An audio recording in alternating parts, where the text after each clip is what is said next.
রাজবাড়ীতে কমছে না সবজির দাম। এক মাসের বেশি সময় ধরে বাজার ঊর্ধ্বগতি থাকায় বিপাকে ক্রেতারা।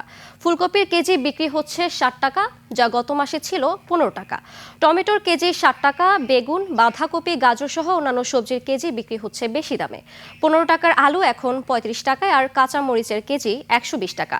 বাজারে এই ঊর্ধ্বগতির কারণ হিসেবে ব্যবসায়ীরা উল্লেখ করেছেন টানা কুয়াশা ও শীতের কারণে ক্ষেত থেকে সবজি তুলতে না পারা। মাঝে কিছুদিন দাম কম থাকলেও এখন আবারও বাজার ঊর্ধ্বমুখী। এমন পরিস্থিতিতে বাজারে তদারকি জোরদারের দাবি জানিয়েছেন ক্রেতারা। বাজারের আরো খবর জানাতে সরাসরি যুক্ত হচ্ছেন রাজবাড়ী প্রতিনিধি জাহাঙ্গীর হোসেন। জাহাঙ্গীর, আজকের বাজারে পণ্যের সরবরাহ কেমন দেখছেন? দাম নিয়ে ক্রেতা বিক্রেতাদের প্রতিক্রিয়া আমাদেরকে জানাবেন। শ্রাবন্তী, আপনি যেমনটি বলছিলেন, আমি এখন দাঁড়িয়ে আছি রাজবাড়ীর জেলা শহরের সিংপুর বাজারে। এই বাজারটি মূলত রাজবাড়ীর কুষ্টিয়া সড়কের পাশে। এই প্রসূতি বাজারে আমি কিছুক্ষণ আগে কথা বলেছি এখানে ব্যবসায়ীদের সঙ্গে, এবং পাশাপাশি আমি কথা বলেছি এখানকার যে কৃষি কর্মকর্তা তাদের সঙ্গে কথা বলেছি। মূলত এই বাজারটা সবজি সরবরাহ ঘটেছে, এখনো আসলে বাজার দরটা চড়া রয়েছে।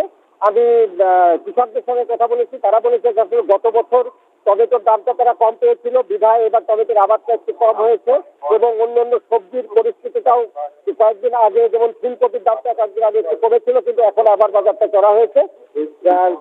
কৃষি কর্মকর্তারা যেটা বলছেন যে বাজারে আসলে ফসলটা উৎপাদন শুরু হয়েছে মাত্র, যে কারণে এই মুহূর্তে আসলে বাজার দরটা একটু বেশি।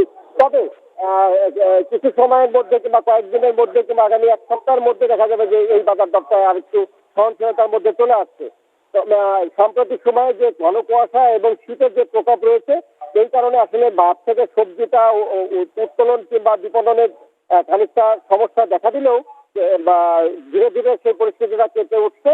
এবং ব্যবসায়ীরা যেটা বলছেন যে বাজারের সরবরাহটা যদি সঠিক থাকে, তাহলে তারা এই বাজার দরটা কমে যাবে এবং তখন ক্রেতারা খানিকটা হলেও স্বস্তি পাবে। তবে ক্রেতারা বলছেন যে আসলে বাজার দরটা এখন পর্যন্ত আসলে অনেক বেশি, যেটাকে কমানোর জন্য প্রশাসনিক সার্বক্ষণিক নজরদারি জরুরি হয়ে দাঁড়িয়েছে।